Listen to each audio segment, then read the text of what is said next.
Someone earning $45,000 follows every money rule perfectly and stays broke. Someone earning the same amount ignores most of the advice and builds wealth. This happens every single day, and the reason why will change how you see every financial decision you've ever made. This video isn't about budgeting harder or finding better tips. It's about understanding why the entire financial advice system is built for people in situations most of us will never be in, and why following their rules often makes things worse. By the end, you'll see exactly which advice is sabotaging you, and why the people who succeed often do the opposite of what they're told. This content is for educational purposes only. It does not constitute financial advice. The goal here is understanding, not instruction. Here's what nobody tells you about financial advice. Two people work at the same company, make similar salaries, both want financial security. Person A does everything right, tracks every dollar, cuts out coffee, invests 10%, reads the books, follows the plan. 10 years later, they're barely ahead. Person B doesn't budget, carries some debt, never read a finance book, seems almost careless. 10 years later, they own rental property and have twice the net worth. You've probably seen this happen. Maybe you're person A, wondering what you're doing wrong. But here's the part that makes this truly confusing.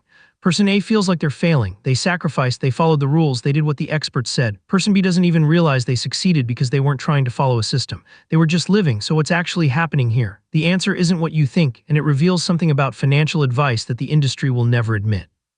The problem starts with where the advice comes from. Every financial guru, every best-selling author, every expert giving you rules, they all succeeded financially. That seems like it should make them perfect teachers, right? But here's what that success does to their advice. It makes them blind to the specific conditions that allowed their methods to work. They had a certain income level, sure, but they also had something else. Maybe they graduated college in 1998 when you could work summers and graduate debt-free. Maybe they bought their first property in 2003 before prices exploded. Maybe they had family money as a safety net. They don't even count as an advantage because it felt normal to them. When they look back at their journey, they see their discipline, their smart choices, their sacrifice. They don't see the invisible tailwinds that made those choices possible, so they write it all down, turn it into a system, and tell you to do the same. Save 20%, build 6 months of expenses, invest early, avoid all debt. The advice sounds universal, but there's a hidden assumption in every single rule, and that assumption is killing your progress. What 20% means? If you earn $100,000, 20% is $20,000 saved. You're still living on $80,000, which in most places gives you room to handle life. But if you earn $50,000, 20% is $10,000 saved. You're living on $40,000. Now subtract rent that's gone up 30% in 5 years. Subtract student loans the guru didn't have. Subtract family obligations the expert never mentions. Subtract health insurance costs that didn't exist at those levels before. That $10,000, it might not even exist in your budget. The percentage is the same, but the reality is completely different. And here's where this gets interesting, because most people hear this and think, well, maybe I should just save less than 20%, maybe 15%, maybe 10%, but that's not the real issue. The real issue is something deeper, something about how advice is constructed that nobody's explaining to you. We'll come back to this because it affects everything else you're about to hear. Your brain processes financial advice through a filter most experts ignore completely. When someone who grew up with money security tells you to think 30 years ahead, your brain might hear something totally different than what they meant. If your childhood taught you that money disappears without warning, that emergencies are constant, that stability is temporary, then advice about retirement in 3 decades feels abstract. Not stupid, not irrational, just not relevant to the threat system your nervous system is managing right now. This creates a strange situation. You know the advice is technically correct. You understand that compound interest works, that starting early matters, that time in the market beats timing the market. But knowing something and being able to act on it are not the same thing. Your nervous system is designed for immediate survival, not distant optimization. The expert telling you to delay gratification had a nervous system that learned money meant security. Yours might have learned money means temporary relief from constant pressure. Same advice, completely different neurological response. But there's more happening here than just psychology. There's a structural reason why certain advice gets repeated everywhere while other advice stays quiet. And this reason has nothing to do with what actually helps you build wealth. Remember when I said we'd come back to the deeper issue? Here it is. The financial advice industry makes money by selling you products and services, not by making you wealthy. Those two things can align, but they don't have to. A financial advisor managing your investments wants you to have investments to manage. The more assets under management, the more fees they collect. A credit card company wants you to carry a balance because that's where 70% of their profit comes from, not from people who pay off monthly and just collect rewards, from the interest charges on balances. A bank wants you to need loans because the spread between what they pay you in savings and what they charge you for borrowing is how they profit. An investment app wants you trading frequently because each trade generates fees, even small ones that compound over millions of users. Where do these companies make their money? Not from your financial independence. Think about what financial independence actually means. It means you need fewer products, fewer loans, less financial advice, less active management, smaller balances that generate interest for others. They profit from your ongoing engagement with their products, your ongoing need for their services, your ongoing participation in systems that extract small amounts consistently over decades. This creates what you might call a design problem, though calling it a problem understates the impact, the advice that leads you to buy products, to open accounts, to engage with services gets marketed heavily. It gets promoted algorithmically. It gets budget behind it. It appears on podcasts, in ads, and sponsored content disguised as neutral advice. The advice that leads you to need fewer products. It gets published in modest books that don't get promoted. It appears in corners of the internet without marketing budget. It gets shared organically, but doesn't get platform amplification because platforms don't profit from it. You see endless content about which funds to buy, which specific stocks to consider, which cards to optimize for maximum rewards, which accounts to open for specific purposes. All of that advice leads to product engagement. You see much less content about reducing your dependence on financial products entirely, about structuring your life to need less rather than to optimize more, because that content doesn't scale into a profitable business model. This isn't a conspiracy with rooms plotting, it's just economics. Incentives shape outcomes, but the effect is the same. It shapes what advice reaches you and what advice stays quiet. Now, most financial professionals genuinely want to help. They're not sitting in rooms plotting to keep you poor, but the system they work within has incentives that don't always align with your independence. And those incentives shape everything from what gets taught in certification programs to what gets promoted on platforms to what advice gets algorithmic reach.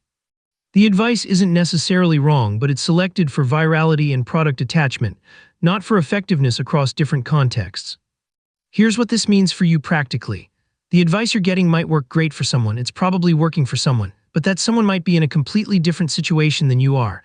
They might earn more or less, have family support, live in a cheaper area, work in a growing industry, have better health, face fewer obligations. The advice doesn't say any of this. It just says save 20%, invest early, avoid debt, build emergency funds, universal rules for non-universal situations. And this is where the math starts to reveal something uncomfortable.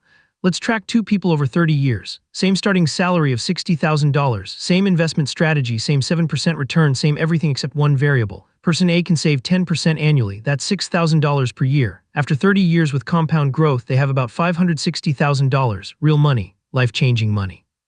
Person B, same salary, same investments, but can only save 3% because of their context. Student loans, higher rent, family support obligations, health costs, $1,800 per year. After 30 years, $168,000. The difference between 10% and 3% is nearly $400,000. But here's what the advice never tells you. Person A could save 10% because their parents paid for college, because they inherited a car, because they had family nearby for childcare, because they lived somewhere cheap early in their career. Person B is the first in their family with a professional job, supporting parents, started with debt, lives where the jobs are, which means high rent. The advice treated them identically, save 10%. The outcomes are separated by $400,000 over 3 decades, and it has nothing to do with discipline. You might be thinking, okay, but what's the alternative? If the advice doesn't work for my situation, what does? And that's exactly the right question, but the answer isn't what most people expect. It's not about finding better advice. Hold that thought, because what comes next changes the entire framework. The people who build wealth despite average incomes don't follow advice better. They don't have more discipline or better habits in the way you've been told matters. They do something completely different that almost no advice talks about, something that's going to sound wrong at first, maybe even irresponsible. They focus on income growth as much as expense control, sometimes more, and here's why that matters more than almost anything else. Expense reduction has a floor, a hard floor you hit faster than you expect. You can only cut so much before you're sacrificing things that actually matter: quality of life, health, relationships, mental stability, the ability to show up fully at work, the energy to invest in growth. Cut too much and you start creating problems that cost more to fix later than you saved by cutting in the first place. But income has no ceiling, none. Someone who increases income from $50,000 to $70,000 to $90,000 over 10 years creates dramatically more financial flexibility and wealth-building capacity than someone who stays at $50,000 while cutting every possible expense down to bare survival. Both matter, obviously. Income and expenses both affect your financial trajectory. You can't ignore expenses entirely, but here's what the advice gets wrong. One has limits and one doesn't. One has bounded returns and one has unbounded potential. Yet almost all advice focuses on the one with limits, cutting spending, because it's something you can do immediately. It feels like action. It creates quick wins. Cut coffee, save $4 today. Cancel subscription, save $15 this month. These feel good, they feel productive, but they have inherently limited impact. Growing income requires different thinking entirely. It's slower, it's less satisfying in the short term. It might require moves that look wrong according to standard advice.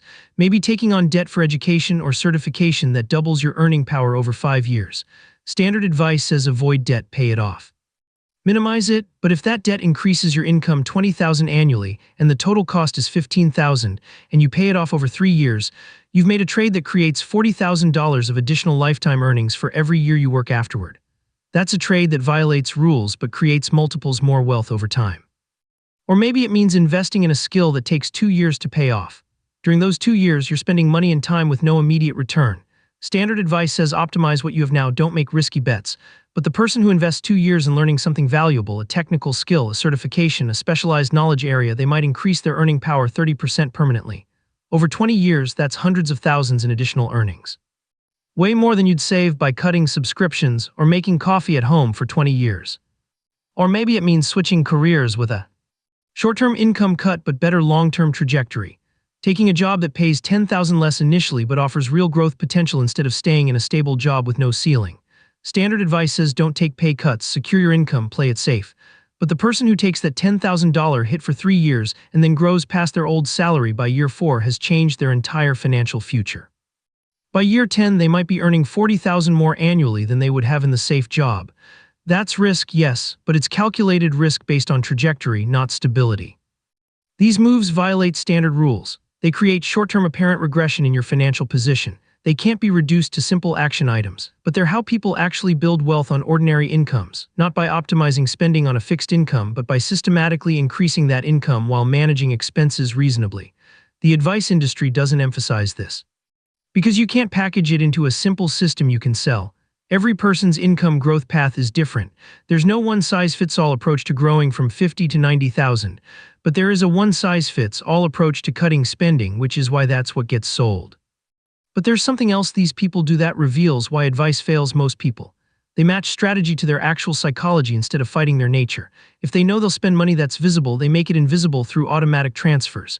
If they know they won't invest without automation, they automate everything. If they need visible progress to stay motivated, they create tracking systems that make progress tangible. They don't fight their wiring, they design around it. The standard advice assumes you can just decide to be disciplined and execute, but discipline is a limited resource that depletes with use. If you're using willpower to save money while also using it to manage stress, maintain relationships, perform at work, handle family obligations, and navigate a dozen other challenges, eventually that resource runs out. The people who succeed build systems that don't require constant willpower because they understand their own psychology well enough to work with it instead of against it. Now here's where time reveals everything, where the small differences compound into chasms you can't cross by just trying harder. After 10 years, 2 paths that look similar at the start, that maybe even look like the person following standard advice was ahead initially, they start to separate in ways that become visible to everyone.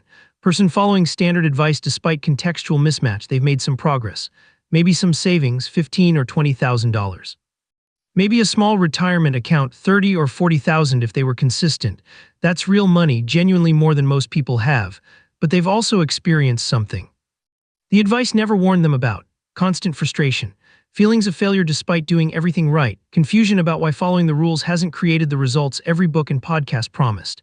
They might have even gone backward during unemployment or medical emergencies or family crises because the advice assumed stability they didn't have, assumed slack in the system that never existed for them. Person who matched strategy to context, who thought critically instead of following blindly, has different results. Maybe they carry some debt that funded education that doubled their income. Maybe they don't have the recommended 6-month emergency fund because they calculated that investing in business equipment or certifications was worth more than that particular form of security. Maybe they violated the rule about avoiding all debt, about never touching retirement accounts, about always having cash reserves.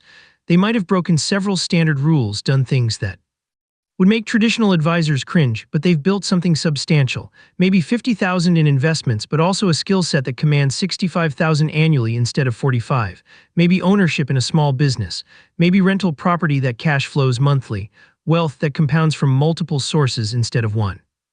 After 20 years, and this is where it gets truly stark, the gap is enormous. The advice follower might have 150,000 in retirement accounts, a paid-off car, maybe some equity in a house if they manage to buy. That's legitimately good, better than most, nothing to dismiss. But they're still working a job they don't love because they can't afford to leave, still worried about money constantly, still feeling behind despite decades of discipline. Still stressed about what happens if they lose their job, if they get sick, if anything disrupts the careful balance they've maintained through sheer force of will. No. Strategic thinker has maybe 400,000 across retirement accounts, business equity, real estate investments. More importantly though, and this matters more than the number, they've built career capital, skills that command high income, reputation that creates opportunities, network that opens doors, options. If they lost their job tomorrow, they could find another one quickly, or they could consult, or they could expand their business, or they could live off rental income while they figure out the next move. The wealth isn't just in accounts, it's in the structure of their life, the multiple systems generating value simultaneously. After 30 years, and most people reading this won't wait 30 years to see if this is true, which is part of why bad advice persists, but after 30 years you're looking at potentially million-dollar differences in net worth, not from discipline, not from intelligence, not from working harder or wanting it more, from operating with context-appropriate strategy versus operating with universal advice designed for different situations. The person following advice might have 500,000 in retirement accounts and a paid-off house. Total net worth maybe 700,000 or 800,000 if everything went reasonably well, if they avoided major setbacks, if they maintained discipline for 3 decades straight. The strategic person might have 1.5 million or 2 million across retirement accounts, business equity that's now worth substantially more than when they started it, real estate that's appreciated and provides income, investment accounts, multiple streams. But again, the number isn't the only story. They have relationships and networks built over decades that create opportunity. They have skills that are valuable in multiple contexts. They have systems that generate wealth somewhat independently of their direct labor. They built compounding across multiple dimensions instead of just trying to maximize one account balance through sheer sacrifice. Let me show you what this looks like with real numbers. Sarah graduates in 2010 with no debt because her parents paid tuition. She gets a job paying $55,000, lives with roommates, $600 rent, stays on parents' health insurance until 26.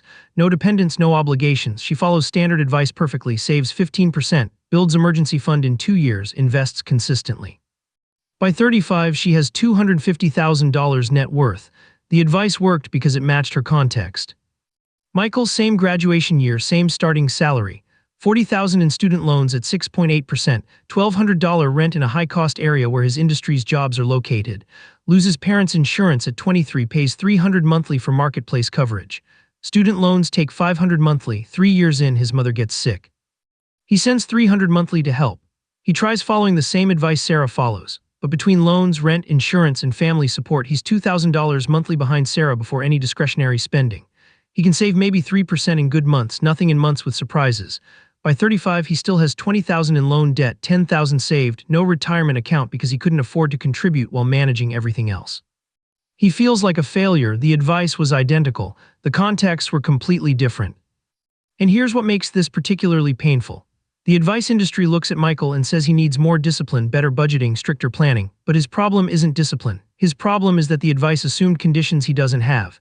Sarah's success came partly from her choices, yes, but also significantly from starting conditions the advice never acknowledged. Michael's struggle came partly from his circumstances, but the advice framed it entirely as personal failure.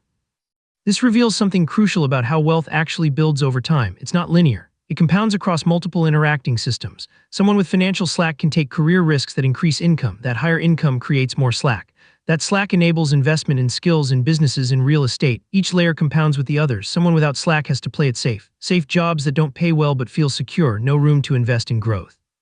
No ability to weather short-term risk for long-term gain. Over decades, these compounding differences create gaps that look like they came from character, but actually came from context and initial conditions. You're probably wondering how this applies to you specifically.